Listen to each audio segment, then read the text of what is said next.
Go ahead. Welcome to the Poor Rex, where we talk about being poor and other not fun things, but in a fun way.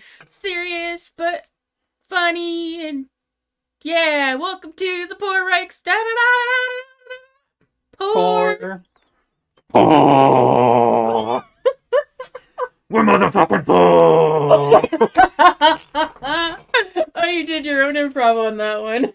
I'm thinking about doing some kind of gothic heavy metal. That was awesome. It might have been too much. It might have been too I kind of loud. feel like we need to do that every time. Well, I forgot I should have done a test for that, but I wanted to surprise you. That was fantastic. I know. I forgot we didn't actually talk about this. So real quick before we get into it, Yeah. did you have a certain topic to start with? So many, yes, but I want to talk about the coloring pages first. Well, is there a topic for the podcast other than your fun thing to talk about real quick? I mean, like in a general. Yes, so we're going to talk about Robin's new house and me going to stay with her for a little bit. We're going to talk about Myra and my conversation with her. Okay, cool. And the updates about Dina. Oh, interesting. And coloring pages and kind of where we both are in our job feelings. Okay, so before we get started, hello, Dark Alchemy and Wags. Hey, Dark. Hey, Wags. No. I hope you don't mind if I call you Dark. I will spell it correctly.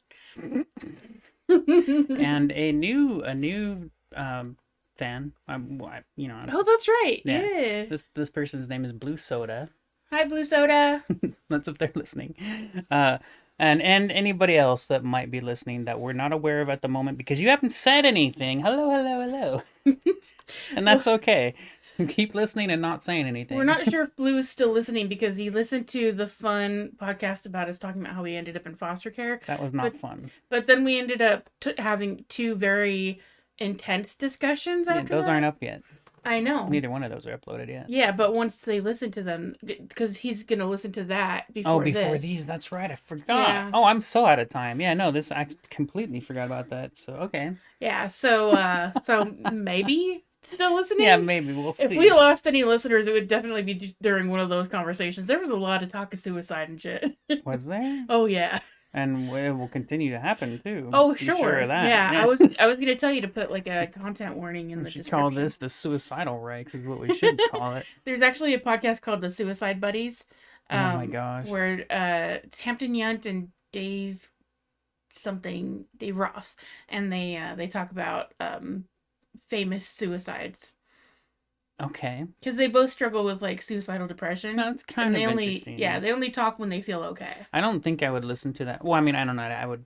There's a lot of things I don't go out of my way to get into, but then one day if I just happen to come across it and be like, let me try, and then I get into it. It's kind of like when we were talking about the transgender thing, and you were like, oh, you don't want to go listen to them. I was like, no, I don't want to.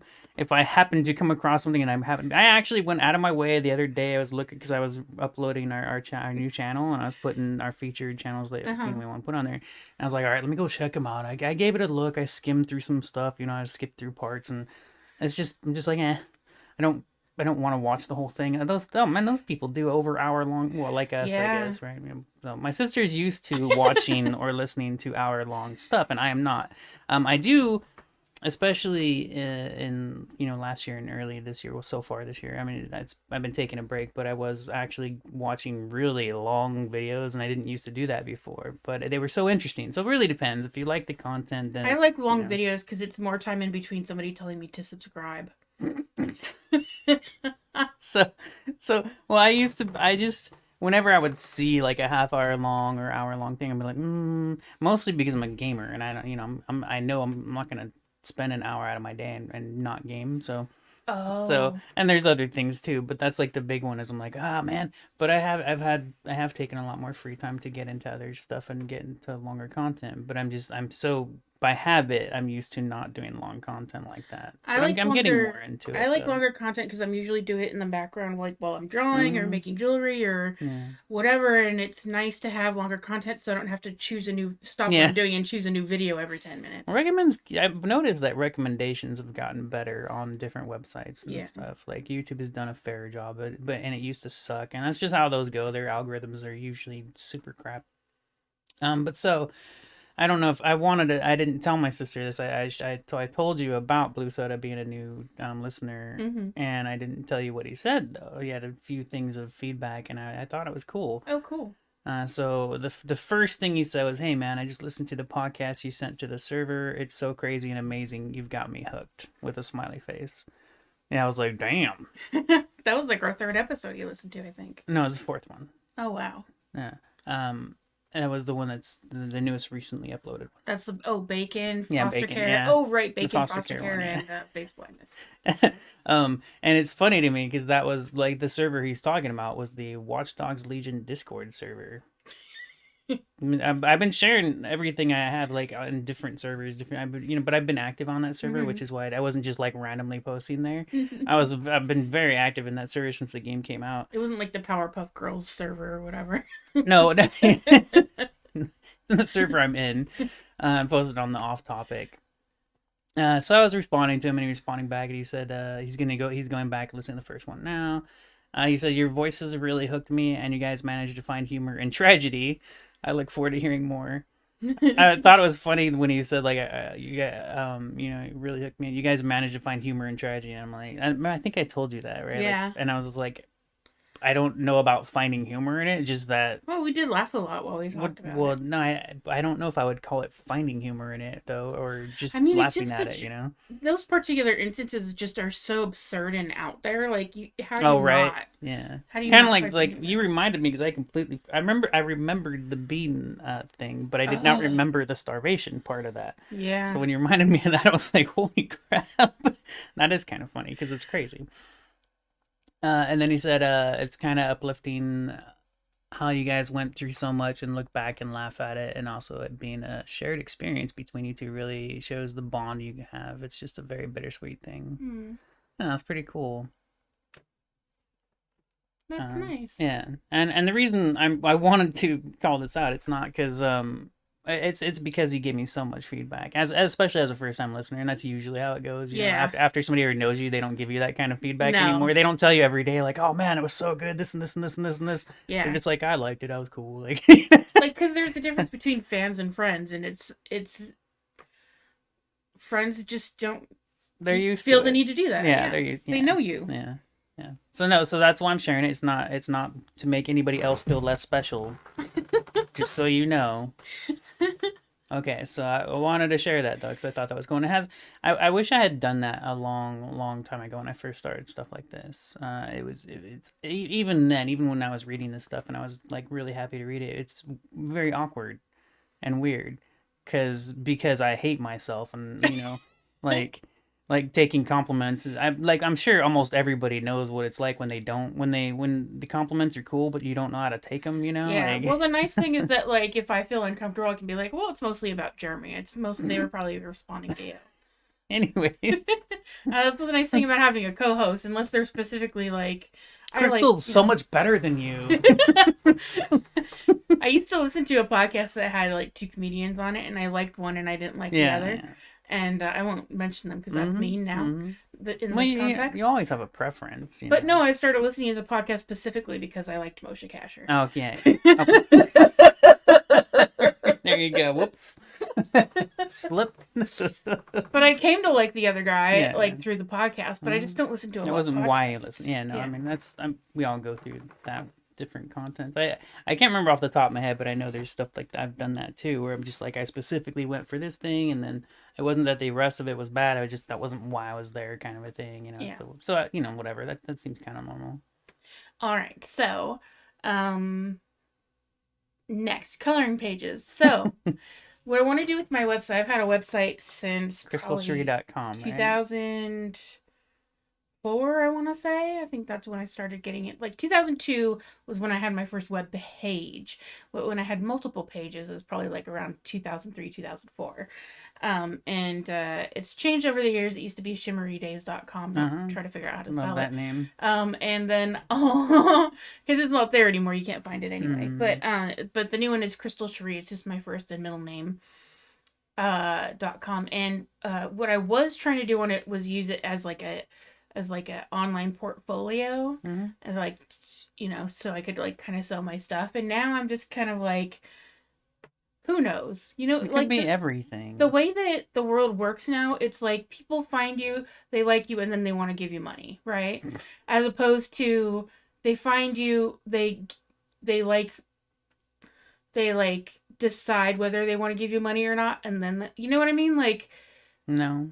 Okay, so like in the instance of like Patreon, that's people who already decided they like you. They've already been getting what they're getting for free, and they like what you put out so much that they want to thank you for it, and so they do that in the form of money. Or like Twitch, where they watch you and they're like, I like this dude, I'm gonna send my hamburger or a t-shirt or a bike or whatever. A computer. Oh my a computer, yeah. Just like, extra support, just because they already like what you're already doing, and you're not charging them. It's not like buying a t-shirt or whatever. They just want to support you because they like what you're already doing. Well, there's a different, I see. So there's the difference between supporting somebody that you just like and, as opposed to like buying going to their marketing shop. Stuff or whatever. So it's like Patreon versus Etsy. So I feel like the market is changing more in the there's Patreon a hybrid, direction. Especially when it comes to streamers and just the way things are right now. Yeah. Is, because Twitch streamers will have, some of them, not all, some of them will have specific Twitch merchandise, but then on the side they're also an artist, like Ragtime Mouse. She's done a lot of different art on different websites. She's gone through some crap. I can't remember her recent stories, but I remember she went through some stuff with different merchandise stores with how much they take from how much you earn, and it's just such a nightmare. But as far as doing that, it is a hybrid. It's a hybrid thing, and that's why you try to, once you have like your own main thing, like you have your website, you can still branch out to other things. It's kind of like, just the way I see it, it's like me when, I started this podcast on YouTube, and it's still kind of the main thing. And it's just the easiest thing to do, but I've put it on other websites as well. Wags made a website for us. Yeah, thanks, the Wags. I think it's .life, if I remember right, which is cool. Is it? I think so. Yeah, I think it's .life. I thought it was such an interesting URL when I first saw it. I was like, really? Well, that's kind of cool. So it's on a few spots. It's all about the availability, and it's because people use so many different damn things. That's also annoying, like yeah. But I just meant like it's in terms of a business model, Patreon versus Etsy, where you're specifically going to buy what they sell, and you're a fan of their stuff, but not necessarily like. But you wouldn't get it for free otherwise. You know what I mean? Like Patreon is kind of like getting it and then paying for it. Nah, I still can't follow that because you don't get stuff for free on Patreon. Not on Patreon. Like, okay, so somebody has a YouTube channel. You like their YouTube channel, so you subscribe to their Patreon. Oh, okay. Well, now that all the sites have, even YouTube, you can subscribe to. Well, they have to be partnered and stuff like that, whatever. But yeah, but that's kind of the point. Is I'm kind of changing the direction. Like I had an Etsy store. I never sold a single thing on it. Like, and don't you have to make the prices really expensive when you put it on stores like that? Well, so the difference between Etsy and like Redbubble or Zazzle or something is that Etsy lets you charge whatever you want. They only charge like 10 cents per listing. And then it expires after a certain amount of time. So you have to pay just to put it up on the site. You do. Jeez. The difference between that and like Teespring or something is that they don't charge you to put it up on the site, but they take much higher profit. Yeah. Like they are selling your t-shirts for $20 and you're getting like $1.50. Yeah. No, they take like 80%. Yeah, it's freaking nuts. It's crazy. Yeah. So that was why I always wanted to do merchandise and not like I always felt weird about it. But I started getting into it. It was at the time too when I first wanted to get into merchandise. It wasn't so easy for a non-partner to do. Like at the time, you had to be a partner to do something like that. And eventually they made it kind of like Twitch and Twitch affiliate, like Twitch partners and Twitch affiliates. It's such a different thing, but you both get support and stuff. But it used to be only partnered. But I was looking into it and I was just like, dude, you don't even make money off of this stuff. Like they're like, oh, you can sell this to your fans and all this stuff, and they're taking all the money Like, it's just like, okay, thanks, like, even Twitch, like if somebody subscribes to you through Twitch, they get half the money. That's insane. Yeah. That's so stupid. Yeah. Okay, so I mean, I kind of get it. They're paying for the platform and stuff, but like the percentage wise, is you're the one doing all the. And they're there for you. They're not. Yeah. And they No, have it's an pretty established. Stupid, yeah. Yeah. System, whatever. That's the world. That's our horrible. Yeah. Ugh. But I mean, that's kind of what I like about. Even Patreon has its own cut, kind of a thing. Oh yeah, but I mean, it's much smaller, like kind of like Etsy, where it's just much smaller. I think when they first came out, they had a lot of drama based on the cuts that they had, the amount of money, and then they started changing their prices and all this stuff. I remember there was a lot of drama that people went nuts over it, and then they reversed it. They were like, okay, never mind. I forget what it was, but the thought behind my website is like if somebody comes by and they see something they like, then they'll buy something from me, right? Mm-hmm. The idea is that it's people coming to my site are people who already like me and already like what I put out, and then if they want to support me, then they can, like, eventually, obviously, if people are like, you should set up a Patreon, I'm like, I already do, I just don't have anybody who's that is really cool. I like, and it's you make me think of it as a Crystal Shree hub. A hub. So that's what I kind of want it to be, is like a creative, a place to go for creative resources. Like if you need like a little bit of refreshing, or you're like stuck on a story idea or whatever, because I want to have. So right now what I have some of my art that I was like, I have an art page that was supposed to be like a portfolio, but it's not very impressive. And then I had like my writing page, which is like all the stuff that I've written that is semi like I won't like get too uncomfortable if I know that people are reading it. So that's that stuff. And then what I've added is I added coloring pages. So I added 30 coloring pages total. I gave you 20. When I gave you the link, it was 22, and then I just added. Was it 22? Because it looked like it was like 10 or something. There weren't that many. No, there's a lot. Okay. You can look at it right now if you don't believe me. I was thinking too. So here's the funny thing about that is, my sister has so much talent. She has so much content that could be on the website, but it's a lot of work. It takes a lot of time. Well, it's a lot of work, and then also I kept one of my stumbling blocks was I always was like, whatever goes on my website has to be the best of the best. Yeah, it has to be like presented in the right way so it looks professional, and you should put everything on there. Yeah, so that's what I'm gonna do. I'm actually like, because you could have your favorites. You can have like a page specific for the best, and like then I'm gonna have a portfolio page where I have like just like maybe like commissioned work or just like really professional looking images or whatever. But then I also want to have just coloring pages. I want to have like all the stories I've been working on and the ideas, so that if somebody comes by, they can be like, you know what, I like this character, I'm gonna create my, like, kind of like a fan fiction, except like before like I've actually finished writing it myself. Like, just like, because I think my ideas are fun enough that people can take them in a million different ways. And then also the thing about like there's nothing new under the sun, so it's not like somebody's gonna steal my idea and make it, and if they end up making a better story than I do, well, at least they finished it and I never have, right? So it's funny that I like that you brought that up, sort of, because the nothing new under the sun thing, now that is completely true. Basically, you will never, I mean, I talk about this all the time, even in video games, and one of my friends will always argue with me. He's like, no, you could always do something unique and never done before, and I'm like, no, not really. And he's like, he'll mention a game, and I'll be like, there's something will be done that wasn't quite done before, but there's it's inspired by or influenced by whatever. There's always something, but new stuff can happen, but it's very rare. Well, so the way I think about it is the thing that's new to it is you. Yeah, right? It's your own. The only thing that's unique to it is your part, your point of view, your perspective. It's not, the idea isn't necessarily new. It's your spin, your take. Yeah. So you can't copyright a plot to a movie or a book.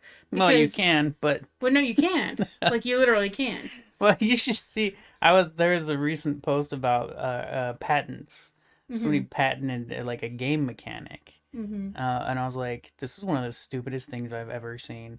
And I can understand that I was just like, no, this is so wrong in so many ways, and people will defend it or do the opposite. And one guy was saying, one guy came in and he said he's like I forget what he was. He was like some kind of lawyer or something that he worked with patents and stuff. And he said this is he was his comment was like, I love seeing all these comments. It makes me laugh so hard because you guys clearly don't know what you're talking about and all this stuff. And that's always fun, when you see it is fun to laugh at people when they say stuff that it's very obvious they don't know what they're talking about.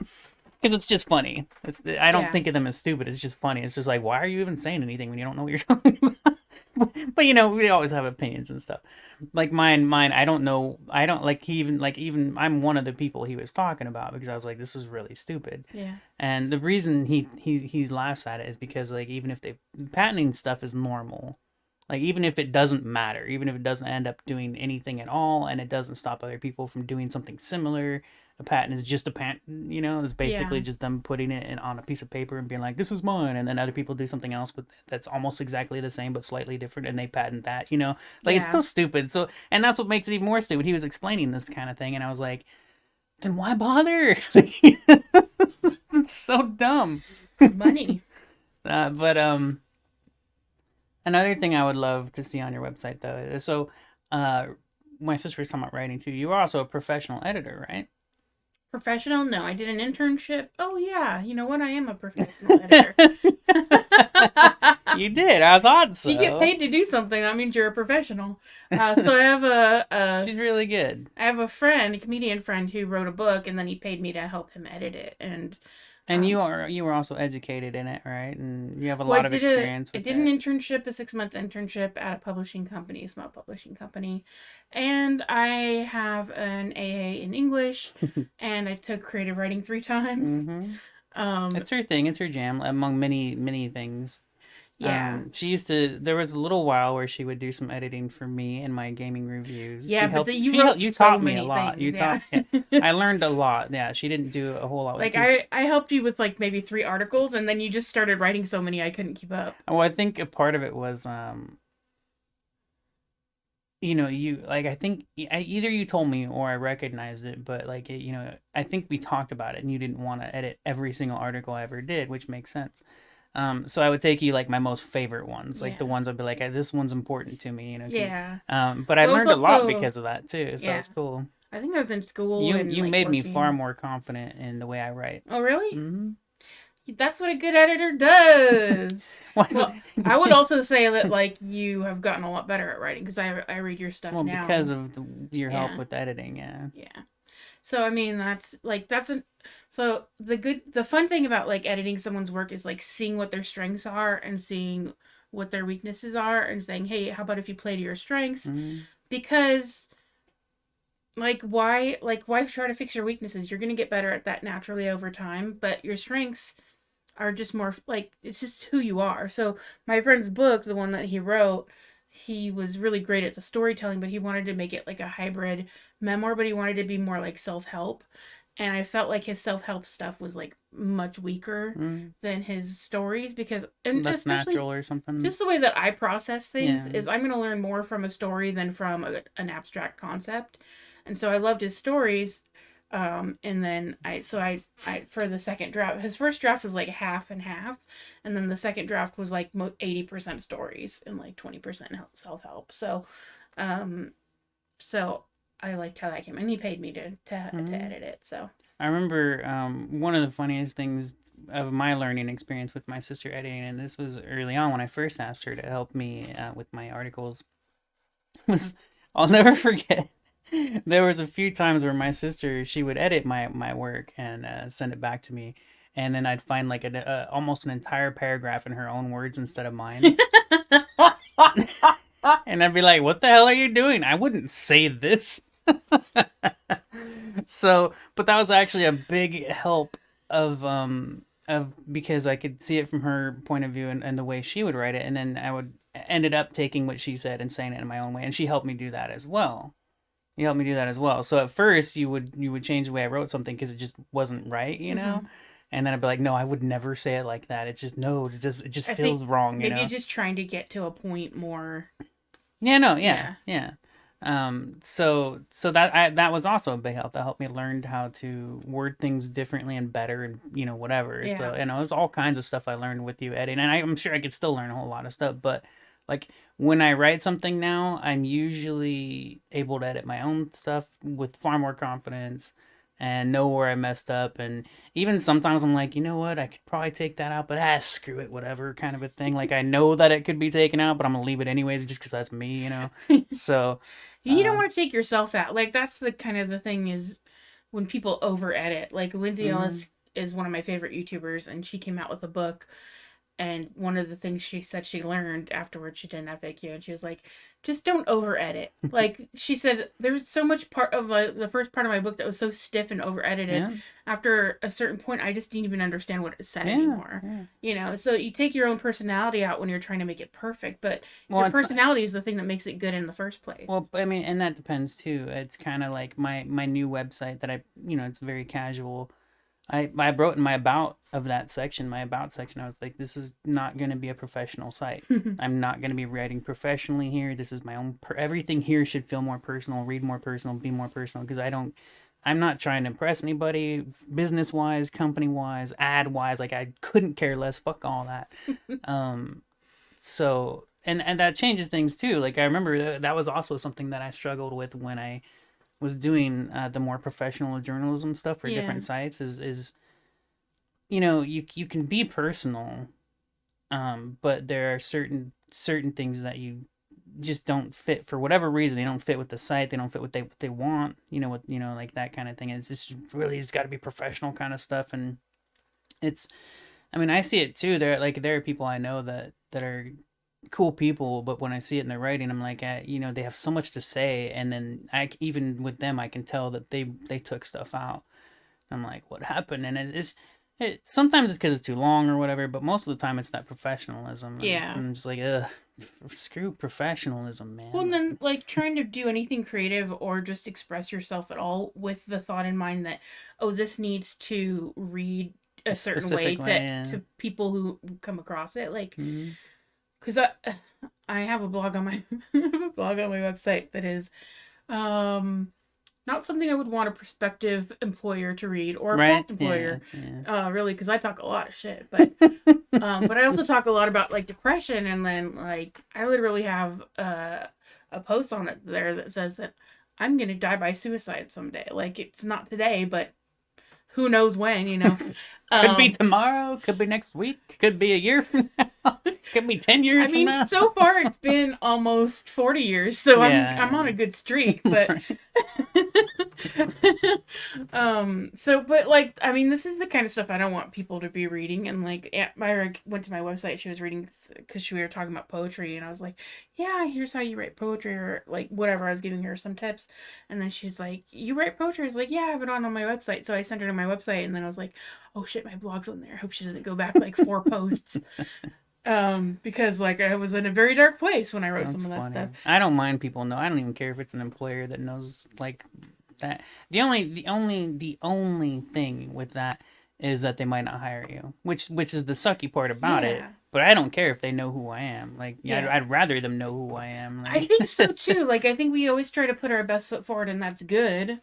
Like when I used to give feedback after the auditions at Flappers, and a lot of people who was like, it's their first time ever doing stand up, were doing penis jokes because that's what you do when it's your first time on stage. Apparently, like 85% of the time, that you just talk about your dick. So what I would tell the feedback I would give them is like, listen.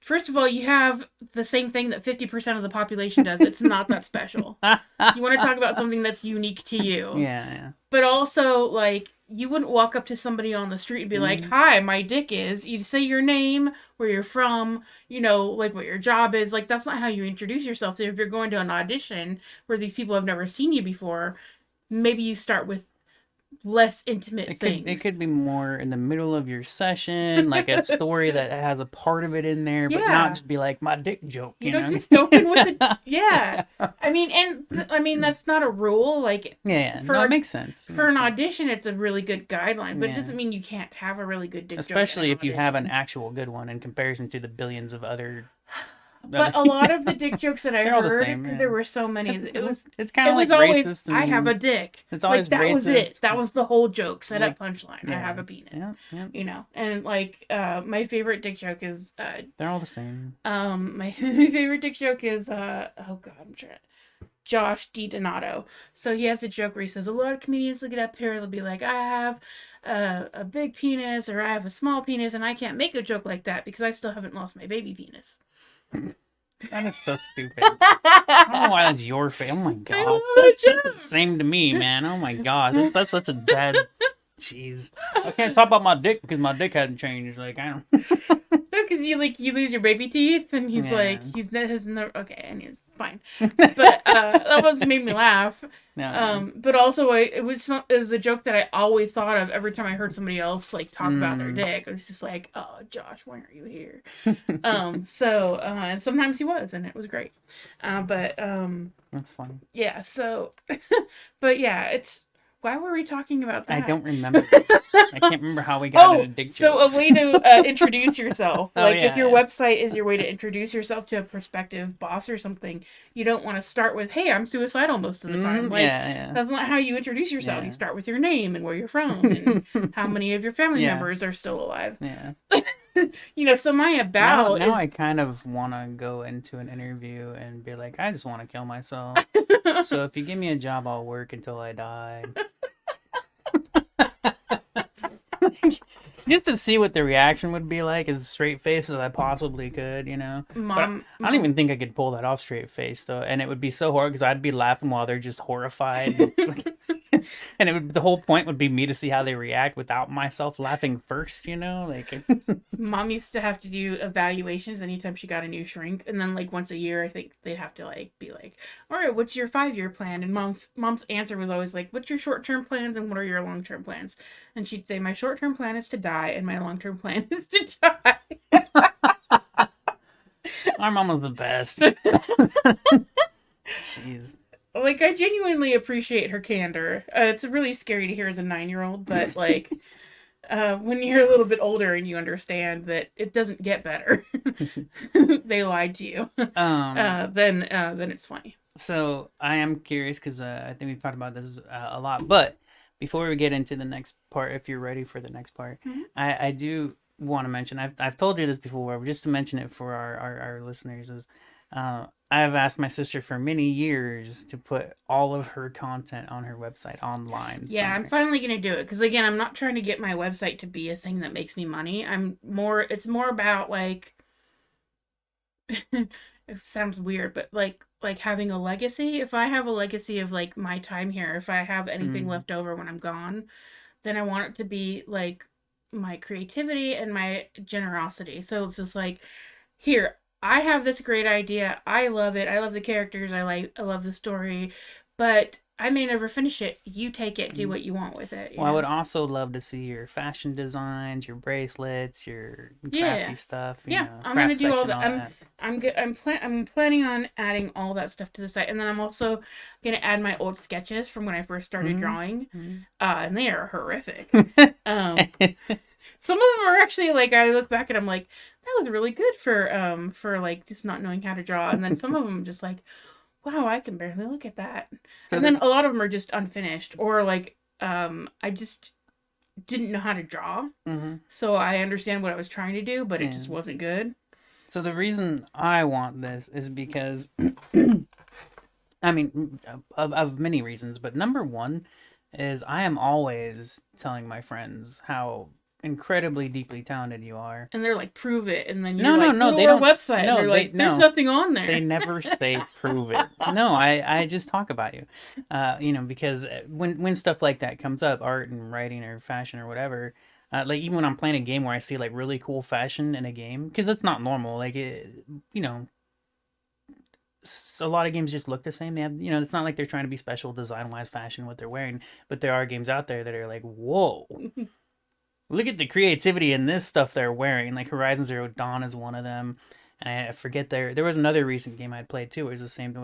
The characters were so unique. Oh, Cyberpunk actually. Cyberpunk 2077 as well. They just have all these unique outfits, and it's so cool. And anytime I see stuff where I recognize different forms, because usually you see like the same character, everybody's wearing suits and dresses or whatever, but when I see characters all over the place with different fashion stuff on, I'm like, man, my sister could do so much better than all this. But I just think that as a fun thing in my head, but it reminds me of you every time. Because I see that stuff and I'm like, this is incredible stuff. Like, it's beautiful. And I love like noticing all the little details, like the belts, like little parts of the clothing, everything. Yeah. Because like I said, most of the time you see just regular old normal clothing and they're all wearing the same thing kind of stuff and whatever. So yeah, I mean, in the drawing I did of us, I just did t-shirt and pants because I didn't want to think of something well, we're more not creative. Fashionable characters for this podcast. I mean, that like, is... we could be. You could Those make a fancy version are of nicer clothes than what we generally wear. Right? They're missing some holes. That's like if we go out. They're missing holes and strings hanging off of like threads, like just hanging off the clothing everywhere. And then I literally didn't want to draw hands or shoes, so I just drew toes and like arms behind her back. Like as lazy as I didn't even give you glasses, although you didn't have glasses when you were a kid, but.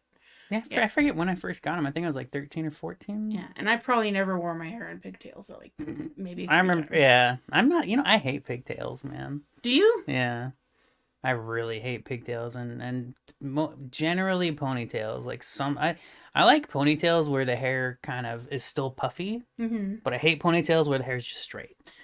Right? And I don't know why I'm like that. It's weird, but I really just hate just flat, straight, just stringy ponytail. I like the puffy ponytail. And I hate pigtails. So do you hate the Yours picture? are super adorable okay. in the picture, though. That's actually something I was impressed by too. I was like, holy crap, she still looks cute in pigtails. Well, I try. It's just a hairstyle I hate. Whatever. All right, yeah. So anyway, so with my website, I'm planning on just adding all that stuff and just kind of having like raw resources that you can use, like just old sketches or old ideas that I'm never going to do anything with, and then kind of more polished stuff like coloring pages where you can just you can the coloring pages you have on there. I apparently haven't seen the newest ones, but I was like, damn, it's such cool art too, it's so cool. I had 22 images and like 20 of them were girls, and I was just like, I need to diversify a bit, so I added a unicorn boy and a squid, and then some more girls. It's really cool artwork for she's got. I mean, it's basically a coloring book that for any artists that are interested in coloring on it. I was wanted to make a coloring book, so I might actually. But so the other reason I wanted to do it is because the motivation for. Like, I had this idea, like, a year ago, but the motivation to do it now is because if we're going to be getting people listening to us, and then also you have your Twitch streamers and stuff, I just want to reward them for supporting us and just being kind and, whatever. So I was like, all right, if I had a Patreon, what would I make this the reward? And probably, like, a coloring page or something. I'm like, well, I have all these drawings, because I like doing line art, but I don't always like coloring it in. But I really like wine art. So I have all these things that I've been like working on, and like there are things that I've tried to sell before and just nobody ever bought them. That's really talking it up, huh? Well, it's impossible to be discovered on the internet. Well, no, it's not. I mean, it really is. It really is like a 1 in a million chance. But the other thing is just I'm really bad at promoting myself. I just don't have any interest in like. That's it's funny. It's because I was the same way with streaming specifically. People always say you got to network, and I'm like, I don't want to network. Networking is just. It's meeting people. Well, no, it's not. It's like getting to know. Yeah, I mean. Making friends in the same community. Yeah, exactly. Like, and I don't want to already do that. Well, exactly, but there's a difference in putting in like a deeper effort than to just go hang out with people. Because the effort is based on like I'm trying to profit off of this, and it feels weird. Yeah. I never really looked at it. There was something off on it for me, but I really just was like, dude, I'm not gonna go just try to. Basically, it feels like mooching off of other people. Like, let me go make friends with people so that I can get their audience for myself. And I'm just like, nah. Like me in third grade trying to be like it makes hanging out sense with the popular girls. Yeah, it makes sense to do. It's not. Nah. If it ain't natural, I don't like doing it. Yeah, well, I mean, I think promoting yourself is just something that some people are good at and some people aren't. That's true, yeah. At Flappers, I used to tell, like, up-and-coming comedians, or brand-new comedians, I should say, like, don't worry about networking as being a bad word. Just think of it as finding people that you know you're going to want to work with in the future. So, like in 20 years when you have your sitcom, who are you going to want to be starring on it with with you? you, yeah. You know, like who do you want to bring up with you? That's Who different too. you know? That's a better way to look at it than well, and that's a part of it too. Like a lot of people like to collab or whatever, and I'm in my brain, I don't. I mean, like we're collabing in a sense, but we're not Yeah. strangers, so it's far easier. There's a lot of times I've talked to people about different things, especially in video games, and I would love to get into it, but I don't. It's kind of like doing my podcast or us doing this. We're not professionally doing this. We're just talking, and it's the same thing with my gaming one. Like I just talk. I'm not like trying to sell it. Yeah. You know, like, and that's I can't. It just seems like that's kind of a part of what you do when people talk about stuff like that. Is like, and I'm just like, I just like to hang out and chat. I don't know. It's weird. That's weird. It kind of reminds me of the networking thing where I like the way what you just said for that in that specific way is you're getting to know people that you want to work with. But for me, and that's another reason why I couldn't do that is because I'm not trying to dual stream with people. Yeah. You know, I'm just playing a game, and I mostly don't play online, and it's really hard to play online because that's a whole nother level of all kinds of things you have to think about when doing that. I don't want to get into that. It's not hard. It's none of it is hard. It's just a bunch of stuff that I don't want to deal with. But I forgot you did mention and I forgot. So my sister has had a lot of cool, fun ideas for the stream, and like you were even, I think you were talking about keychains for the germ drop. Yes, I bought plastic shrink wrap so I could make keychains out of the germ drops. Yeah, Keychains and just kind of toys-ish, kind of like like collectible stuff and stickers. I made a couple of germs out of clay, like homemade Yeah, clay. that was cool. Yeah. And I made a crocheted germ with eyes. Oh yeah, that was amazing. I forgot about that. So it's coming up with prototypes is not difficult. It's following through and like mass producing. Well, I just wanted to let you know now. So for the listeners, my sister has made a lot of amazing things for fun. We haven't gotten around to ever doing that. I remember I think I even mentioned it one day. I was like, my sister wants to do this, but not, I shouldn't have said anything, but it's kind of, I've made so many, over the years, I've said so many things I wanted to do, never could do. Yeah. But anyways, I want to let you know, I'm done with Twitch for now. Oh, okay. I can't do it. I want to. It's kind of like I've talked about that many times over the past couple of years. Like I want to, but I just. You don't feel like you have anything to offer. And so much more. Yeah. Yeah. That's definitely a part of it. Yeah. Well, you might also just be burned out. Well, there's so much. There's. I mean, I can talk about that for hours alone. Right. Of why I'm not streaming, why I can't stream, why I don't want to stream, but I do want. There's anyways. So I just wanted to let you know, don't get all into making stuff for my stream as a reward because I'm done with it for now. Yeah. At most, I might do it randomly for no reason, but I've been having. By the time I get around to you, I'll probably be back into streaming. Maybe it's possible.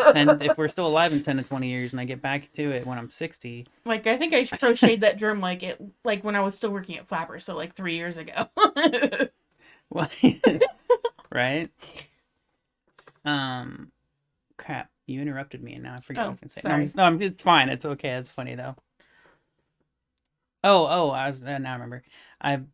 You actually, in our previous episode at the end, I got super whiny, and we talked about it for like 20 minutes, where I was crying about, like, not having active viewers and chatters and stuff and whatever. Right. I forget exactly, right, but it was something like whiny. that. I think you were expressing genuine frustration. Oh, yeah. Well, yeah. But I mean, if you simplify it, it's whining, So hard on yourself. Whatever. No, so, but my sister pointed out something to me during that conversation that I had never really thought about before.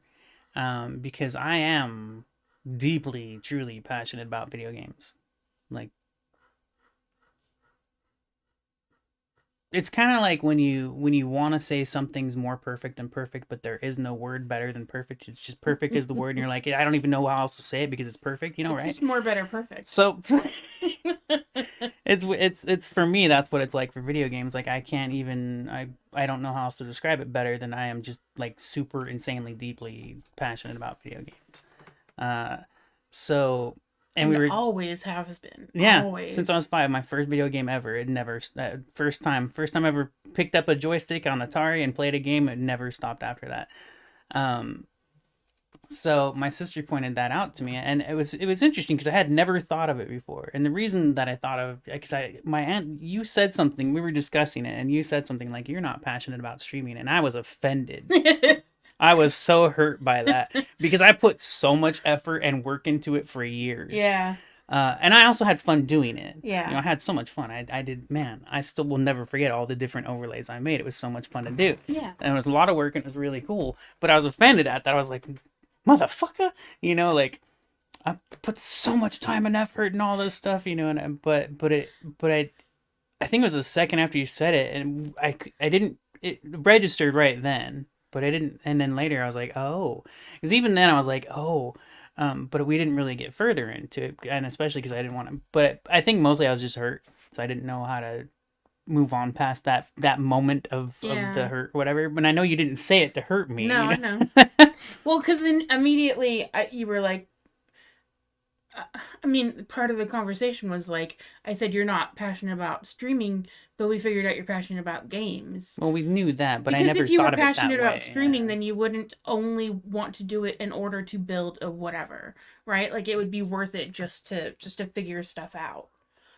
Well, I mean, I see that point of view. It's not the way I would see it, but I also understand that as well. No, I mean, the biggest reason that I thought it was weird to hear that was because to me, gaming was streaming. Mm-hmm. This is the same thing, one in the whatever. Yeah. But especially later, it hit me, and I was like, oh, you know what? Like, as much as it hurt, and it's like this thing, it makes sense but also doesn't make sense, like I said, because to me streaming is gaming. It's the same thing, so I'm passionate about both. But it did make sense, especially when I thought about it later. I was like, because it's so much easier for me to do a podcast, which I don't like the idea of that, because it's just a whole nother category, and I'm like, crap, I've never done it before, so I haven't built an audience there. I don't, like, now I got to start all brand new all over again. But I've done 2 episodes so far. I have an idea for the next one. It took me a little while to think about it. I was like, oh, this morning I thought about it. I was like, oh, cool. Now I know what I'm going to talk about next. But when the 2 I've recorded already, even though like the first one was a little weird, because it's weird getting into something I'm not used to doing. Even like halfway through that one, it was an hour long, halfway through it, and I started talking about how I was weird to be doing a podcast, which is kind of stupid. And the whole time I was doing that, I was like, if I edited it, I'd probably take this shit out, But at the same time, it's very natural and easy to do, because I get to talk about something I really enjoy, and which is a little different than ours. I enjoy our chats, right? Mm-hmm. So we're not exactly talking about something I'm passionate about, but I love our chat. So then it's far easier to do. And so that was just something I realized, especially after I had to think about it. Yeah. Because when you first told me that, I was shocked. I was shocked you would say such a thing. I was like, what? I can't remember exactly everything we said after that, but I do remember I responded to you in such a way. I was like, how dare you, kind of a thing, right? Yeah. Like, I know you were mad. I had to diffuse it real quick. Because like I said, I was like, dude, I spent so much time and effort, But no, I mean, it does make sense. It does. And I wouldn't explain it the same way like you do, as far as, like you had just said it about wanting to build up. And of course, I think anybody that's streaming wants to build a community. Anybody that's putting YouTube videos out wants people to watch them. You don't make content so people don't look at it, Yeah, but so like for me, like if I'm writing a story, of course I eventually want somebody else to read it and appreciate it, especially if I like really like it. But if I'm the only audience, then I'm okay with that. Or if I'm drawing, I never draw thinking, the people who I'm drawing, that makes sense. The people I'm going to show this to are really going to like this.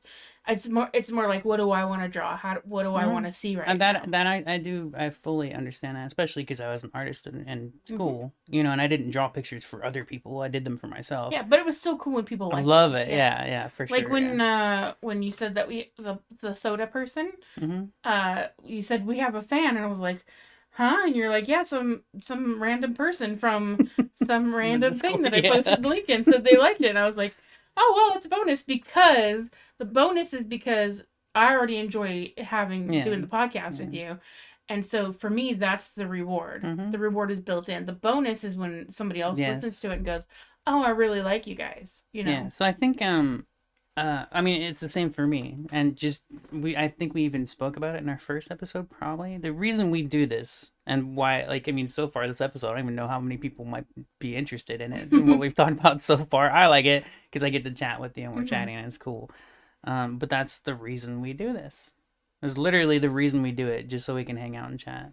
Yeah, it's like if we have a reason to do it or whatever, then we're more likely to do it as opposed to like, because I know that we've like talked about talking more, but but if it's like because we still get sidetracked and busy in our own worlds. Yeah, we always think we can do it later, but a podcast is something that you kind of... It gives us a reason to stop and do what we want to do already. There's just a little bit like layer of accountability. Like we can stop doing a podcast anytime we want. Yeah.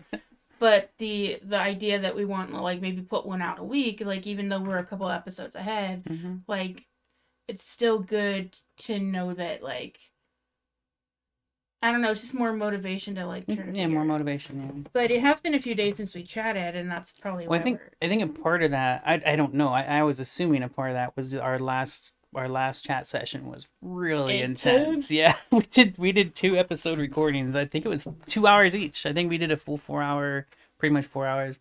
We talked about this before, where when the reason we started this podcast is because we used to chat, and I was telling, I love chatting with my sister. I love sitting down and just having our chats, and they're usually depressing, usually about horrible things. About horrible things, but we don't end up depressed afterwards. We usually end up feeling better. Well, I mean, what we're talking about is not happy thoughts, usually. Today has been so far, but we'll be getting into some stuff. But probably. But I was talking about how we would, on average, a year until we started a podcast, we would talk 2 to 4 times. Like anywhere between living in the same house. Yeah, being together constantly and never sitting down, and that's why we do it. So, which we've explained that before too. But it's always I love thinking about that because I think I don't know, it's just fun to think about. I like it. Yeah, and it's cool to think about how many podcasts like episodes we've gotten out of it because it's like, oh, we've already talked like 7 times since we decided to start doing this, and it doesn't feel like it's been any time at all. Yeah. Far more than we would normally spend in a year. Yeah. And it's nice to like it's nice to be in that habit. Like, it's weird because I used to just like wait till you'd pass by my room and then we'd say hi to each other. But I started coming to your room to say hi because it's weird if I don't talk to you every day now. That's funny. Like, I did notice that I used to go by my sister's room and always say hi, like a ghost passing through the wind. And then now my sister comes to my room and I'm like, holy shit. But so do you mind if we go a 2-hour podcast if we end up going that far? Because we're already at an hour almost just for chilling and chatting. Well, we could either go 2 hours, or since we're at kind of a decent stopping point for that topic, do you want to just I don't remember what the topic was. Like, I know. I think it was mostly just hanging out and chatting. We talked about your website. My website, yes. And really just no major topic. That's why I'm like, would we even upload this? Like, yeah, it was pretty generic, I mean, we did talk about like putting ourselves out there and stuff like that. I don't know. It's not as intense as our last conversation, but our normal any of our conversations. This was a very casual like chat. Yeah. In comparison to every chat we've ever had. I think we're also like just catching up with each other. Yeah, we're catching up in between podcast episodes basically at this point. And we did end up talking about more fun things than we usually do. But that's cool because we had a lot to say about it. Yeah. Which I wasn't expecting to, but I'm glad. Because we haven't talked in a couple of days. I mean, we say hi to each other, but I was recovering. That's why I'm curious if it's just weird to me to think about, like, because we've never done like just a casual chat episode kind of a thing. I think our first one was pretty casual. We're like still trying to figure out what we were gonna say. We could call this episode casual chat. Well, okay. So before we do that, let's I wanted to talk about vulnerability hangovers real quick because we were chatting about it earlier. A little bit. You mentioned it, and I think it's a funny word or phrase or whatever. Yeah. Okay, so basically, like Brene Brown, I think coined it, and she's just like a lady who chats about vulnerability. But she was saying that she had talked about. Wait. Are you sure you want to keep that for our casual chat episode? Yeah. I just want to do this real quick. So 'Cause essentially, you're vulnerable here, you know? Like, we're going to start talking about crying and getting all vulnerability. depressed and sad. Vulnerability is an abstract concept. Feeling it is a different thing. Oh, that's true. Okay, so basically, I think she coined the term because she had been giving talks at like corporations and stuff on shame and team building or whatever for a long time, but she was asked to do a TED Talk, and she went and did this TED Talk, and the day before the TED Talk she was like, I'm not going to go in and do the regular spiel, I'm just going to go in there and be vulnerable, I'm going to show vulnerability instead of talk about it. And so she did, and then she said she woke up the next morning, she had the worst vulnerability hangover. So that's she just had to, I think she hid under the blankets and watched comfort TV and just ate food and like just hid. Because when you share a lot of yourself, especially if you're a person who deals with a lot of shame or self-doubt, then there's a psychological reaction that you have afterwards. And so I experience vulnerability hangovers every time I have a interaction with someone, like a social interaction, or like, you know, being at work and coming home. I have to kind of come down and like react to what I've been through that day. And it's not necessarily like having a bad day or whatever, it's just reacting to have been out there and being seen by eyeballs, right? And heard by ears. Like, it's just, it's having to exist. There's a certain aspect to that that's uncomfortable to me or feels unnatural. And so my best friends, I find, are the ones that I have the least bad hangovers afterwards, like Robin or Cherie. Well, I think I'm just guessing, but they probably don't judge you. They don't. Right. They don't, and they genuinely like me. Probably why it's much easier. Yeah. So, and like being with them also doesn't feel like it's weird. Like when I'm around people, I'm trying to be what I think that, like, kind of not consciously, but like I find myself like being louder or being funnier or being quieter or whatever. I feel like I'm balancing them out. And so it's work to interact with them. But like being in a room with Cherie or Robin is like just being in a room with myself. Like I can just be like, there's no, it's not work. There's no like labor involved. So, I mean, there is now, because I just tend to be like hypersensitive since my last job.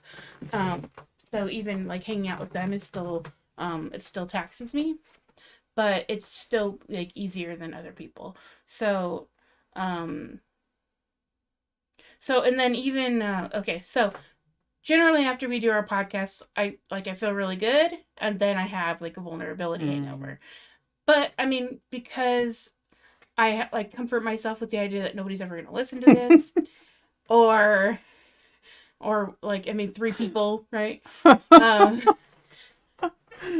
then also I'm very comfortable talking to you, and I don't feel judged, and like I feel safe and whatever. I feel like I can say anything to you, and you're not going to be like, you're not trying to be offended. Like if I offend you, it's going to be a natural response.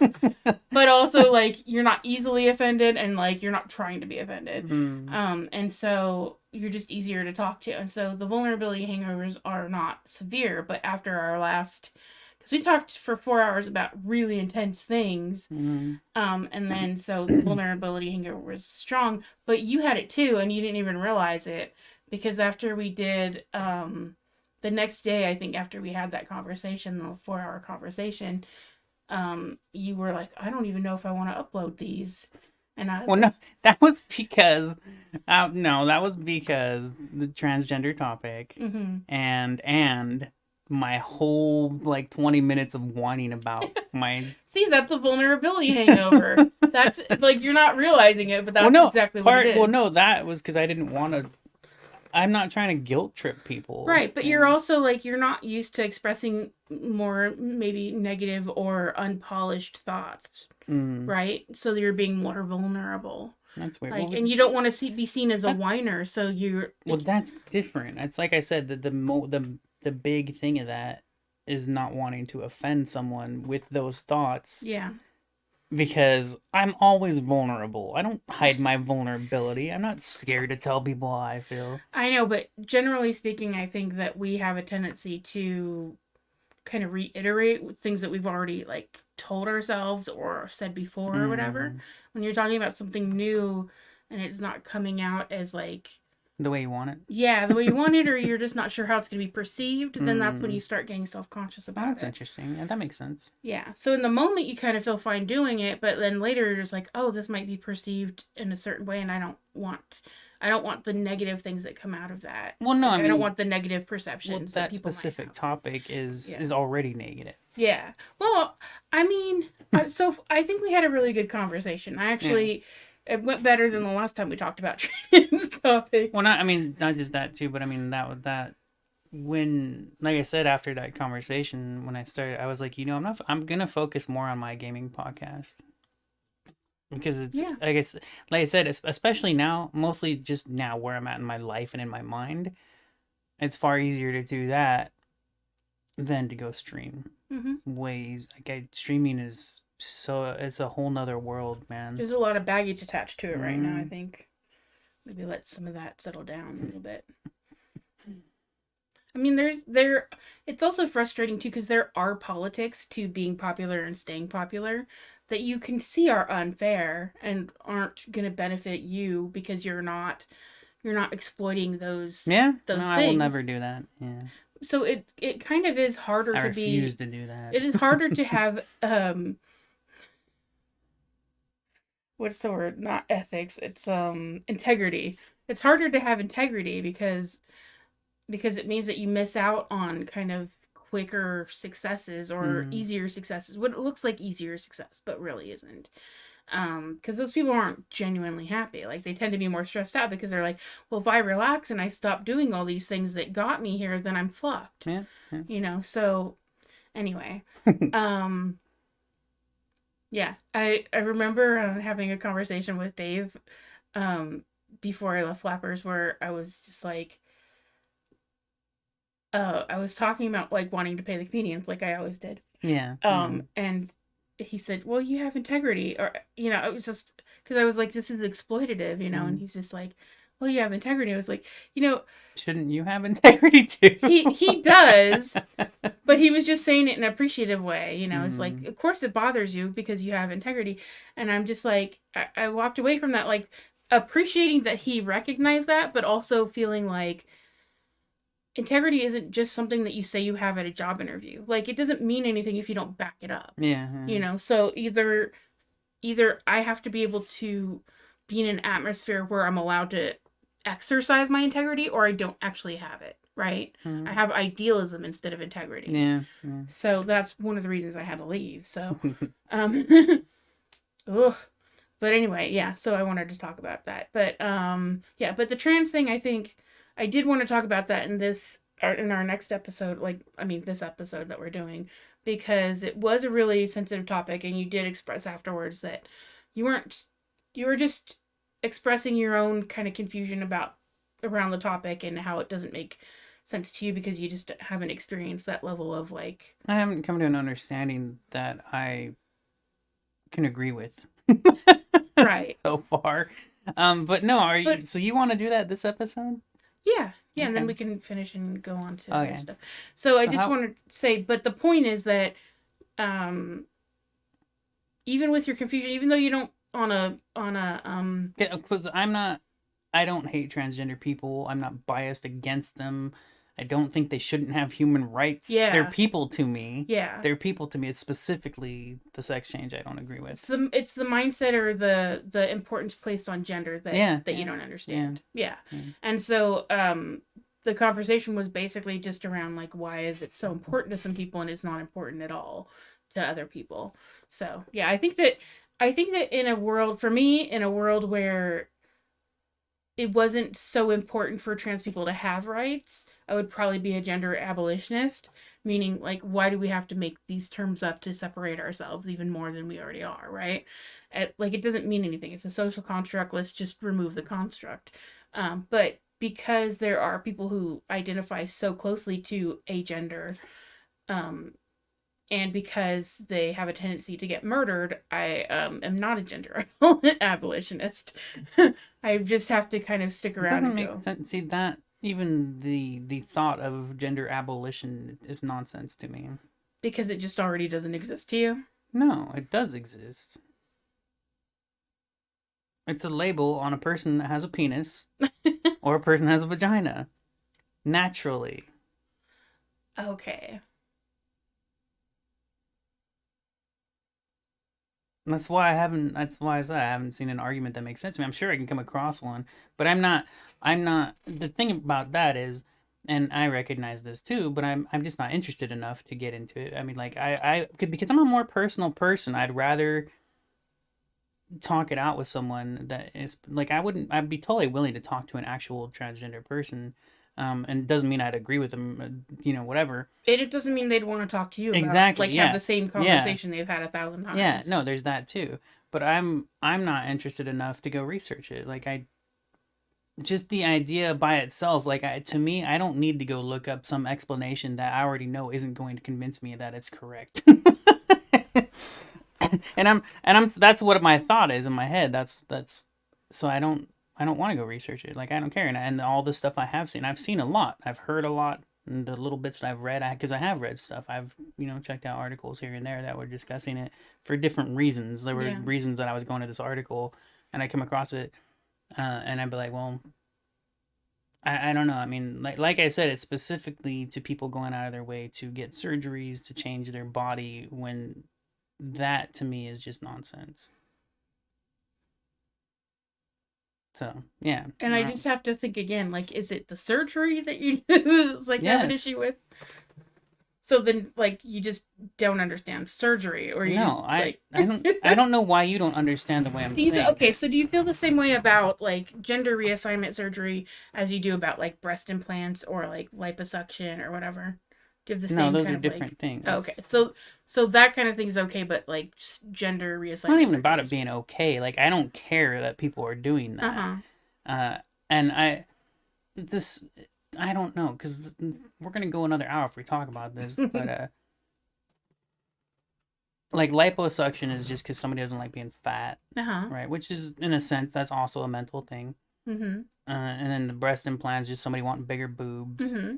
But these are people that are already, they're not changing who they are. Like, they're not trying to act like something they're not. That's just a body change. Like, bigger boobs, smaller boobs is not going from man to woman. It's a completely different thing. I don't necessarily see the distinction. Yeah, I know. So But the point, I think the point at the end of the day is that if somebody's threatening the right to exist or the right to figure out what to do with your own body, are you going to try to get away with that? Try to get in the way of that? huh? So okay, so Am I gonna defend someone that's getting beat up for being a woman? or a trans woman. Would you defend somebody that you saw getting beat up who was a trans woman? I would I would want to defend someone that's getting beat up for just because they're getting beat up. Mm-hmm. Like, I don't care what does their sex have to do with it? Okay. So you see somebody like whose rights are If being somebody's violated, getting hurt, and you yeah, want to help. I want to help. Yeah. Because everybody's a person to you, Yes. and so somebody in need is just somebody that you would like to help. Yes. Okay. So like, to me, like the brain understanding, I don't know what, is different from like actually actively trying to stop people from figuring out how to make themselves happy. You know what I mean? Like, I don't understand being trans in a sense that I don't feel like I need to change my gender, but I still also think that transgender people deserve to live, and that if they feel that strongly about changing their gender, then I think that they should be able to. I think that's just nonsense. To me, I agree with people that I'd be like, well, what's next? Are you gonna turn yourself into a cat? You're gonna turn yourself into a dog? Like, it's just stupid. And I'm just saying that, and it's a very rude way to say it, but I don't know how else to put it. I, Yeah. I mean, I think it's like, I'll be honest, I think that's very close-minded, and it's not changing your species isn't the same thing as changing your gender, especially because a lot of the so-called differences between gender are so it's not quite as cut and dried as what we've traditionally been taught to believe. There's a lot of scientific stuff, blah blah blah. But also because it just, I don't know, my disconnect just comes from the importance that people place on gender at all. You say that, but you're okay with somebody changing their sex. How Because is that not hypocritical? Because I understand that the way that I feel doesn't mean that that's not the way that they feel. Like, I wouldn't get gender reassignment surgery, but I'm not going to decide that somebody else shouldn't. I wouldn't get breast implants, but I am not going to decide that somebody else shouldn't. I see. I just see it as deceptive and lying. Just straight up. You're lying to someone about what you are and who you are. Like, what does gender have to do with you being honest about yourself and about whatever? Well, that's what I would put that question back on you, because the idea behind being trans is my body doesn't match how I see myself, and I'm going to try to make my body match how I see myself. That's just nonsense to me. It's like I said, that's why I. And then the dishonesty part. Sorry to interrupt, but that's fine. It didn't seem like you knew what you wanted to say next, so I'll just go. Just that I have not heard an argument that makes sense to me. That's all. So the dishonesty part isn't so much as like, I'm gonna have this surgery and then I'm gonna trick people into thinking that I'm the opposite gender. A lot of people who are trans, especially nowadays, are like, hey, I'm trans. Like, they tell their sexual partners, they tell their friends, they tell their family, they tell, like, I mean, a lot of people have YouTube videos, so strangers know, you know. It's not about tricking other people, which I understand that kind of... I actually understand the perspective that you just threw out. Oh, okay. So, yeah. So, to them, it's more about the fact that they've been repressing a side of themselves their whole life, that they feel like, I just need to express this now. And it's not about hiding or tricking anybody. Again, though, I mean, that just comes to my only counter thought to that. It's not a counter argument. It's just the way I see it is, why don't they just dress up like a woman? And why do you have to physically alter your body? That part, it just doesn't make sense to me. I mean, I get that, but I also feel that way about breast implants. So, again, it's kind of like, it's like, even though I don't stuff your bra, yo. No, I'm with that too. Like, that's kind of the thing, though, is there every time you stuff your bra, it's like, well, it's not the real thing, you know. And breast implants aren't the real thing either, but you can kind of trick yourself a little bit more that way, and it feels more like you look the way that you're just happy with it, you know. Well, I'll say this. This also includes breast implants, but. So, I mean, I'm not like super against them or anything like that, but it is an unnatural thing. Yeah. And I just don't see I mean, I don't know, whatever. I mean, makeup is unnatural, dyeing your hair is unnatural, wearing clothes is unnatural. Not the same damn thing. Well, shut up. Is the difference just that we're used to some of these things and we're not used to others? If you could naturally change your body, and your body, if one day you just was like, oh, today I'm gonna grow my boobs bigger, and you just all of a sudden you just have bigger boobs because in your mind you were able to control your body and just change it, that's natural. Why is that natural? Because it's something your body can do. Your body can't naturally just grow bigger. That's my point. What? That's exactly my point. It's unnatural. Yeah. You're talking about like makeup, and makeup is a whole separate level of just, that's like putting clothes on. Like, so what? Yeah, but clothes aren't natural either. You're going something. You're going in a whole completely different. We're born without clothes. When you bathe, you're bathing without clothes. These are completely different subjects. Like combing your hair is unnatural to a certain degree because it's, you know, it naturally tangles. Even after you comb it, it gets tangled again. Its natural state is tangled. So you're doing something unnatural to your body. Brushing your teeth is unnatural. because you're making your teeth clean when they naturally got dirty. Everything you're saying doesn't matter because it has nothing to do with changing the body, your body to be completely different than what it already was. Well, if you brush your teeth and it's unnatural, your teeth are cleaner than usual. You're not changing your teeth. You're not like it's not completely changing your body. Is it because your teeth can get dirty again? That's the part that doesn't freak you out. It's like it's an incremental change, and you're just like freaked out by like the big change. No, it's like I said, your argument and this stuff is not related, and it doesn't work. Well, just in terms of it being unnatural, I think it works. And that's if you want to generalize about unnatural, yeah, but no, it's. I think to you it's more the scale rather than no, it's not the scale. It doesn't. That argument doesn't work. It just doesn't fit. It does not work at all. I mean, I think it makes as much sense as like, changing somebody into a cat. Well, you know what's funny about that is people have done that. Sure. You get them lizard skins and whatever and. That I don't understand. But, there you go. Oh, But at the same time, I'm not going to say they shouldn't have rights and they don't have the right to do that. Yeah. Well, just because I don't get it doesn't mean that they shouldn't be allowed to do it.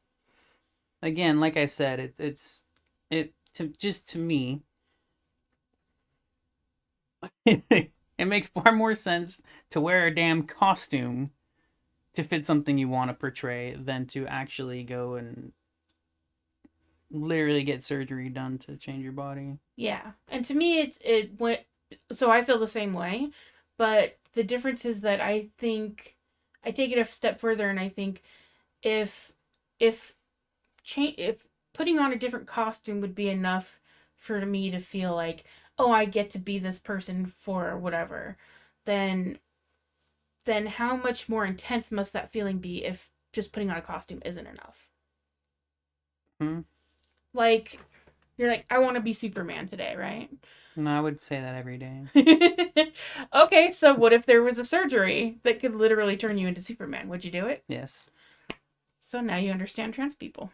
No. Because there's difference between changing my sex and getting superpowers, but that is a good point, though.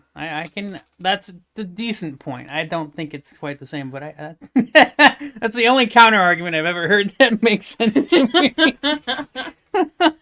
That's pretty damn funny. So I think if we can just put ourselves in the perspective of it's as important for somebody else to change their gender as it would be for you to well, it's not important for me. Would I like to be Superman? Yeah. Yes. But for them, it's an overwhelming urge to make their body look the way that they on feel that comfortable. Point because like I said, that's literally the first time I've ever heard something where I'm like, oh, okay, I can understand that part. I still, again, I to me that's still different. That's pretty much the same argument with the makeup and the clothes, but I would have to think on that one. So because that's the first time I've heard something like that where I'm like, oh, okay. All right. So that one will be in my head and it'll, whatever. All right. So and I think, I mean, it took me a while to kind of understand it too. And really what it took was just knowing somebody who was trans and seeing them go through that transition and them actively expressing their feelings about it as they were going through it. And then I was like, I know all those feelings, even though I don't know the specific thing that they're going through. And that's what still always gets me too, because all the feelings and stuff are emotional and they are not attached to gender. That's just a reality. Well, it's your reality. No, that is reality. We all love, we all get sad, we're all happy, we're all angry, we're all whatever. These are not gender related. They are not gender specific. We have emotions. That's everybody has the same emotions. We can go through them differently for different reasons and stuff, but it's the same emotions. It has nothing to do with what sex we were born as. Yeah, but the way that you feel about yourself is unique to you. And the way that you feel about the world is unique to you. And the way that you feel about yourself in relation to the world is unique to you. Okay, that's still... That doesn't... I don't... That does not, like, push towards why I'd be trans, whatever. Well, nobody's asking you to be trans. No, I'm saying it's not... Again, that's just another fail argument as far as, like, oh, well, just because this emotion is unique to you, you should change your sex. That doesn't work. So that's the thing is I'm not deciding for somebody else because you feel this way, you should change your sex. is them deciding, I feel this way, therefore I want to do this, you know. And the thing is, because I watch a lot of trans content, and people get really like, there's some people that I just stopped watching because all they talk about is the changes to their body, but they get so excited.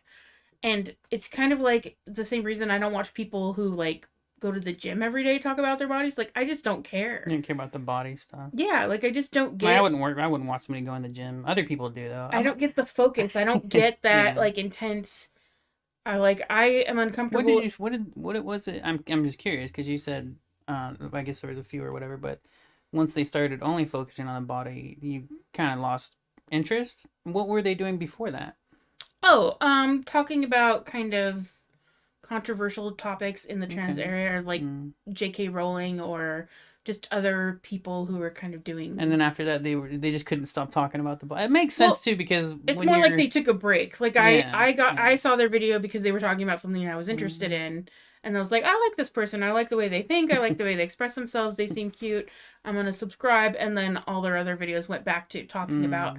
Because the reason their channels exist is for people who are thinking about becoming trans, and they're just like, this is what it's been like for me. And so I just want to share it like that. So if you're questioning and you're wondering what this would be like or whatever, then now you know. And so so then they talk about like... they'll talk about like a year after surgery or 3 years after surgery or whatever. Do I still get my period? You know, stuff like that. And so those are questions that if you were thinking about transitioning, then you would want to know, because it's scary to think about changing your body permanently. And so so that's what the channels are for. But then they sometimes talk about stuff that interests me more, which is more like larger social issues. We should have done it a separate damn episode. I told you. I told you. I thought it was gonna be really short. I just wanted to say, like, we had a super cool, just chatty freaking episode, and then you had to be, oh no, let's just keep going. Well, I just wanted to address that, like, you were uncomfortable after the last episode because you really didn't want to hurt anybody's feelings. Well, and because even now, there are so many things I disagree with on this. Like I said, literally, out of all the things you've said today, only the Superman thing made sense to me, and that's just nonsense as well, you know. But I could think of that realistically, because if it was possible, yeah, I'd want to do it. Yeah. Could I afford to? Never. Not and ever. The funny thing is that in terms of realism, you would actually be able to change your gender, but you wouldn't actually be able to get surgery to be Superman. Isn't that fucked up? That's what I mean. Well, I mean, even if I wanted to be transgender, I still wouldn't be able to afford that either. So, right? You know, what I would do is I would just wear dresses and, you know, whatever. Be happy with the changes that you could make, yeah. I mean, that's what a lot of transgender people do now. They actually feel more free to do that now because there isn't that... intensity of kind of like immediately being murdered if somebody knows that you're still trans. Yeah. Depends on where you are, I think. Yeah, and it also depends on like trans I mean, that's like saying black people don't still get killed by cops. That's what I was gonna say, is like trans people of color get murdered at a way higher rate. Well, because they're just black. That's always going to be the thing in our world as it is. Well, just adding on another reason to be murdered. Like, don't be female and trans and a person of color. Don't even try to think about that. So yeah. No, so I mean, and that's why, like, I've had these types of discussions on stream as well in the past, and that's always tricky, because like I said, I mean, there was a friend that agreed with me on everything I said too, the same way. But it's not meant to offend. Not meant to. I mean, like even earlier, I don't know how else to put it other than being a jerk and just saying it's stupid to me. Yeah. You know, I know it's rude. I don't know how else to word it because I'm an idiot. The nicer way to say it is, I don't understand. Yeah, I guess. But that would be me. So here's the thing on that. That would be me going out of my way not to offend when I'm just saying how I feel. These are two different things. It's kind of like we talked about it before too, like between professionalism and honesty. It's like you have like an emotional kind of problem with the idea of changing gender versus like you just don't care. I would say I don't care either. But you have such an intense reaction to the idea of somebody changing their gender. Because I don't agree with it. Like, I don't actually care if people change their sex. I don't care. but I do think it's stupid. Like that's what I mean. Like, I'm not trying to be offensive. Like, I just. Well, I mean, that's okay. So that's another reason I wanted to like revisit the subject, is because there's a lot of people listening who agree with you. You know, but I think the difference is, and we don't say this to get agreements, just so you know. We're not trying to be like, yeah, we agree with each other, I'm right, yeah, bro, yeah. No, not like that. I think maybe the difference is, like, for me, is I want to put out there that, like, it doesn't matter if I get it or if I feel like weird about something or whatever. I still want, which I don't. I used to feel weird about like the idea of, like, I still don't like the idea of surgery, but for me it really is. I hate the idea of surgery. Really, really hate it.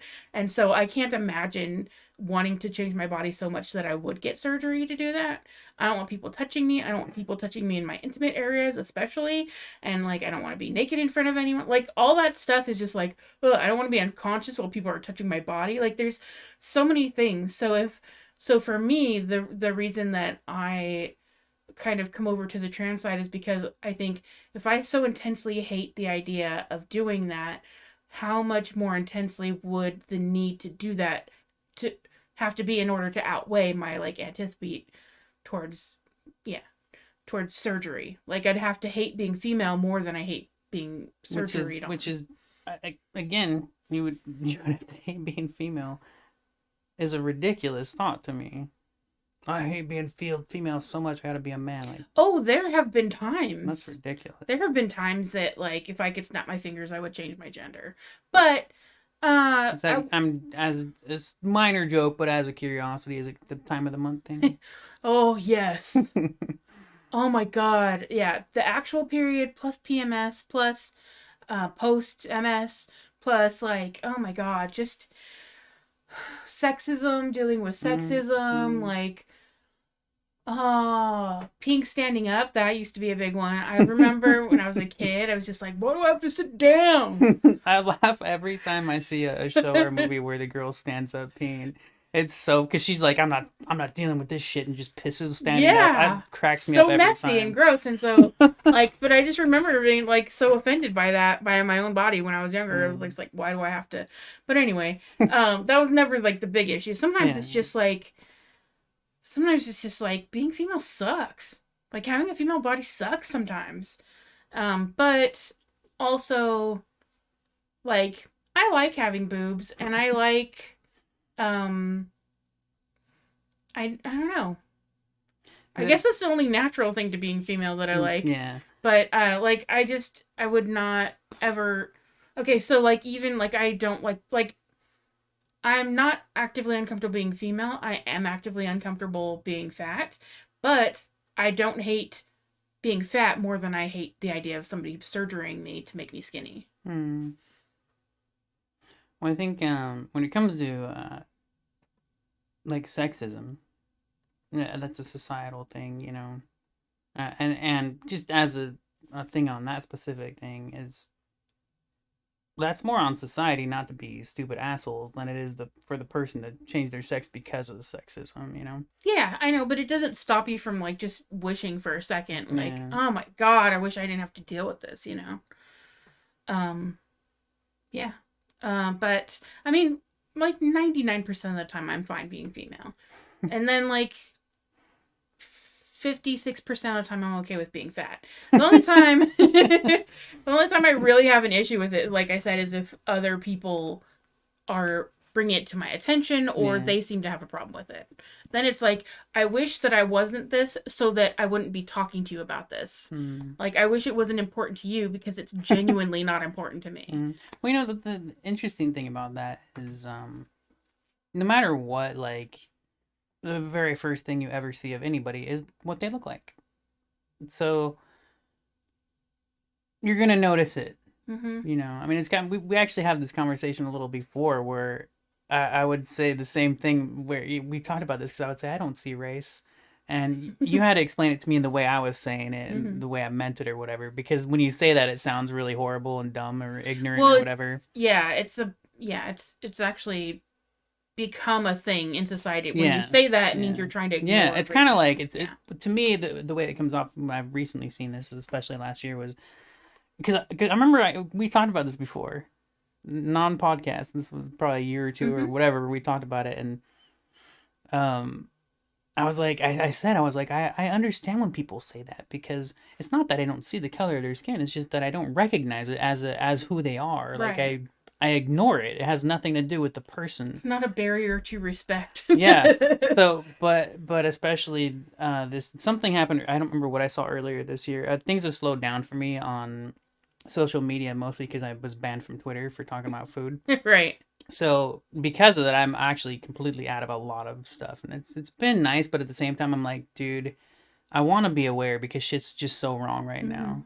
Like, it's nice, sort of, in a sort of way, but it didn't make me feel better. Like, I still know shit's wrong. I'm just not seeing it all the time. But something, I think it was in January, where something clicked with me. And I think it was just the way somebody said something, and it reminded me of what we were talking about with I don't see color thing, because that's exactly what it was I don't see color. And when I forget who it was and what the context was and whatever, when I saw what was said and who said it, and during the context, I was like, that is exactly the same as all lives matter. And I was like, motherfucker.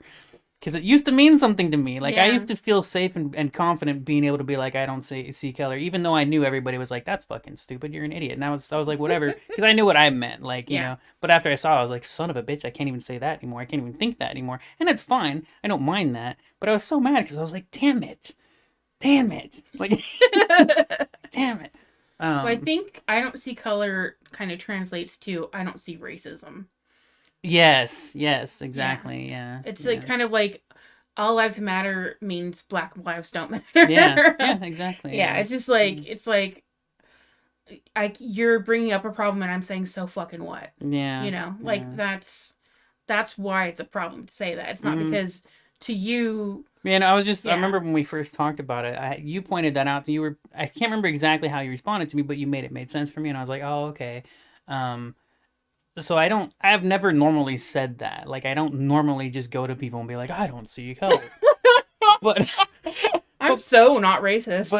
but whenever I heard it, like from different, and I heard it from black people as well.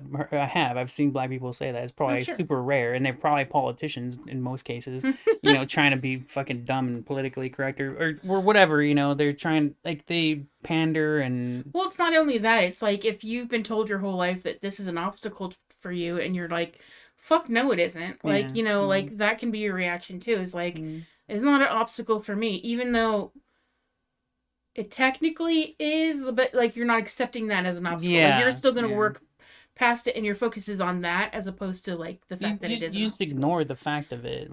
It's kind of like like I think about like a runner, like going around a track, and there's the like things that you have to jump over. Hurdles. Like, yeah, hurdles. Yeah, okay. So like they're jumping, they know they have to jump over the hurdles, but they're seeing the whole track. They're seeing the race. They're seeing how fast they want to go. And like, they know that the hurdles are there, but they're not worried about jumping them. They're not like, that's going to stop me. They're like, I'm just going to jump over that. like to them, it might as well not be there because they know they're going to jump over that's it. Funny. Like, and that's fine if you're really good at jumping, but if you're not, then you're just leaving people behind who can't get over those hurdles. Well, I just remember, like I said, I just remembered when I would hear people say that. It's kind of like, I had the same kind of an experience with the All Lives Matter thing as well. Because when I first heard it, I was like, that makes sense. Just generally speaking, like, there's nothing wrong with that statement by itself. except for when you think what it's in response to. When you know the true context behind it, yes. And but the thing about that's really stupid and sucks about society and our world and why everything is so dumb and ridiculous is because it should make sense. It should fucking make sense. Yeah, but also at the same time, if Black Lives Matter had been All Lives Matter in the beginning, then people would have been like, yeah, so what's the problem? Yeah. No, well, that's what's messed up. Yeah, no, I'd seen all the points. Like, I totally get it now, and I will flat out say Black Lives Matter. I'll shout that out. I'll scream it. I don't care. But it's the same thing with the All Lives Matter and the I don't see color. Like, I used to understand it. Because to me, like, I was like, yeah, duh, or, you know. Like, but as a society, it definitely does not mean that. Yeah. Well, that's why, like, racist dog whistles go unnoticed for a long time, because it's so horrible. Because they're subtle. a lot of them are just subtle. Like if you're not paying attention, if you're stuck in your own life and you're just like, you're just trying to survive and keeping your head down, then you're not going to notice all lives matter, because it's not giving you a problem. It's giving you a never mind. Well, and oftentimes they're not in your face. Yeah. It's kind of just a thing in the world, you know. I mean, it depends on like who you are, whether it's in your face or not. But yeah. No, I mean specific. You don't see people every single day going all over the place going, "Oh, life's better." You know what I mean? Like it is a part of life, a part of a mental state and everything in our society, but it's not always in your face. Yeah. It's easy as a white person to ignore racism. It's easier as a guy. Which that is weird to me. Yeah. Like, I know that's true, but as a person that has always seen racism pretty much since elementary. I didn't know about it until high school, and whoa. I didn't know about it until high school, and I had several racial incidents in my life, and I still didn't know what racism was, because I was so in my own head about just like getting through the day and surviving. Like, any that's fucking weird. I didn't even know that. We literally just thought about, like, I've known since elementary. 6th grade was my first time I ever recognized it. In 2nd grade, I had a girl tell me she couldn't play with me because I was white. I think you told me that before. But I didn't register that as racism. You didn't. Or it didn't make sense. A reaction to racism, I should say. Yeah. At the time, looking back now that I know about racism, I can be like, that's a true. Oh, but at the time I filed that under the category of something I'd understand when I got older. Even though the girl saying that to me was in a grade lower than I was. Yeah. That's so messed up. Man. Yeah. All right. So I think, where are we at? Hour and a half, I think. Okay, yes. I still want to talk about Myra and Robin and stuff. So maybe we can take a break, get some more water, and then do another one. I still can't believe you didn't know about racism until high school. Like, literally, okay, I remember, so I was in 9th grade, and Mr. Ornelas literally described the dictionary definition of it. And which isn't very easy to understand when you don't see it. Well, I looked around because I'm just like, that's not an issue of, like, what the hell? Why is he? And, like, I looked around and, like, everybody was nodding, and then the class was like, it was a diverse class. But I looked around, and then I looked around at the white people, and they were all nodding too, and I was like, what? It's just like, if you're of another race, of course you would know about it before other white people, but how did I not know about it and all these other white people knew about it? Well, that is weird to me to think about that too, because I did not learn educationally about racism. It was just friends that I met. Like, I will never forget the first story I ever heard from. It was some girl was in 6th grade. I'm pretty sure it was 6th grade. I remember it being 6th grade. There was a lot of things in 6th grade that I can think back to, and I can pinpoint it. Like, anyways, she had told me a little bit about her story, and so at the time I didn't recognize it as racism. Like, as the word racism. Like, I recognized what it was. Like, I didn't know it was called racism or whatever, but I could see what it was.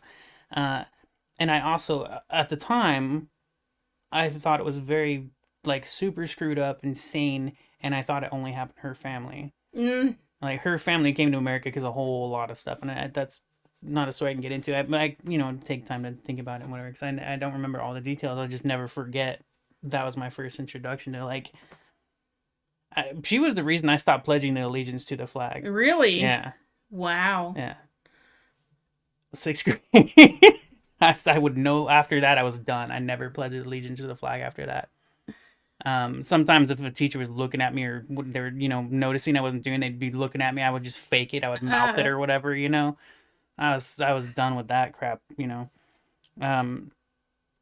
But yeah, I just think it's interesting because that's another thing to me where I didn't know you didn't know about it until 12th grade. I knew about it since elementary, so we all like learned it at a different time. And a part of that is I talked about this in a personal video about the politics and what I learned, whatever, and how like our education system is horrible. Because not only, like, for example, just specifically this subject, racism and stuff, when we did learn about anything in history of racism and stuff, if we learned about it at all, very briefly, compared to all the white man wins. Yeah. White man murders the world and wins. Yay, good white man. And he should have. Yeah, exactly. As well he should have. Yeah. And so if we ever did briefly have a lesson on history and racism, I cannot remember ever a time being taught that this was still happening right now. Yeah. Nobody ever said that. It was in the history. Oh, it happened before. Martin Luther King saved the black people. That's all, you know. And even if it was mentioned, it was like maybe a sentence. And they never really taught. If it's not in your life, you're not going to be exposed to it. So little kids with racist parents knew about racism because they knew it was a good thing. Oh. And little kids with who were of other races understood racism because they were the targets of it quite a bit. And then we had a mom who was like didn't care about that. And like the other reason that it took me so long to learn about racism is just because I didn't have friends until high school. I had mixed friends all over the place. I mean, I did. Like, I had people to hang out with at recess and lunch so I wouldn't look like a fucking weirdo. But we didn't talk about, like, deep things. We weren't actual, like, friends. We were just hanging out. You know? I'll never forget I had, it was so weird. I had friends in different gangs. Because I didn't know, like, it took a while before finally, like, some of them would notice I was hanging out with friends from a different gang. I was just talking to them and whatever, you know. And they'd be like, "Oh, we can't be friends if you're gonna hang out with friends of that gang," because it was gang wars. There was gang versus gangs in our school. Yeah. I can't believe you never saw that. I saw people get jumped all the time. Really? Yeah. Yep. I never saw any of that. Yeah. I didn't even I thought our schools until you just told me that I thought our schools just didn't have gangs. I remember we talked about it before when we were in foster care, and I told you like there were gangs in that territory, and we were talking about the shooting that one night. Yeah. But in the park there was gangs. Yeah, but we only lived with Virginia for a month and a half. Yeah. So. But even then I recognized gangs. Wow. Yeah. I had no idea. It's so funny. I knew that there was segregation to a certain degree, but I never really cared about that. I always thought that was stupid. But I never thought about it as like gangs. I didn't know. I wasn't aware of any gangs, like ever. Yeah. I knew that kid on the first day of school. It was my first day of high school. He got shot, and it was a gang thing, but it was a drive-by, and I assumed it was a gang from like not somewhere high else. school. Like I thought it was adults or something. I don't know. It was a gang in our school. Oh my god. He was. I can't remember for sure because that has been a long time, but I can't remember if he was actually a gang member or collateral damage or whatever. I know that they were trying to shoot him on purpose because they didn't try to shoot anybody else. Couldn't remember at all. But he got shot in the arm. He was okay. We did have gangs. Yeah. Wow, that's crazy. What do you think all the tagging was everywhere? People coming in from LA? There were even female gangs. Oh my god, seriously? Yeah. I mean, they were far less common. I mean, there was like one female gang for 30 dude gangs, whatever. You know what? I was also in the college prep program. Oh yeah. So that probably shielded me a little bit from that. Like I probably would have known more about. Well, like I said, when we first talked about it, my first, because I never thought about that before either. But I was like, you know what? It's got to be different. The way some of these things got to be different depending on your sex. Oh yeah. Yeah. Like I just naturally encountered gangs. I didn't look out for them or anything. They were just my friends. I just ended up knowing people in gangs and shit. That's the other thing. Again, I didn't have friends, so how are you gonna know who's in the gang if nobody's if you're not talking to anybody? Yeah. How do we want to end this? Let's see. Well, we're gonna sing. I mean, that seems kind of abrupt, but Well, we've been talking for a long time, and it's this one was a little awkward. A little awkward. It's not too bad. I'm telling you, I really wanted to end with just the chatty damn one. We could have had just a regular, fun, chatty freaking episode. Sorry, I really thought that was like, we'll be fine. 3 minutes. We'll just talk about something for another hour. That'll be okay. I didn't know that conversation was gonna end up being that long. Well, when you talk about something so sensitive, but like the first thing you were like, I want to talk about vulnerability hangover, as if that wasn't gonna take 10 or 15 minutes by itself. Yeah, but you're such a dork. Well, it's like 5 minutes. See, now the reason that we're saying that because our previous. We're trying not to make every episode 2+ hours. Our damn 2 previous episodes, 5 and 6, are both like 2 hours, and I want to try to get us back down to an hour. Yeah. Well, I But really sometimes thought we that end would up take talking. an hour. Yeah. Hopefully, the next one just takes an hour. But the thing, I guess the only good thing to this will be it'll be more interesting than just a fun, chatty, rando thing. God, how ridiculous! All right, I'm gonna sing us out. Okay. All right. Thank you for listening to the Poor Rikes talk about being poor and other not fun things, but in a fun way. Hopefully, most of it was in a fun way. The Poor Rikes. Thank you. I didn't do the da-da-da-da. All right, go ahead. This is very unprofessional. It's been so professional up until now. Go ahead. Poor. We're fucking poor. So fucking poor.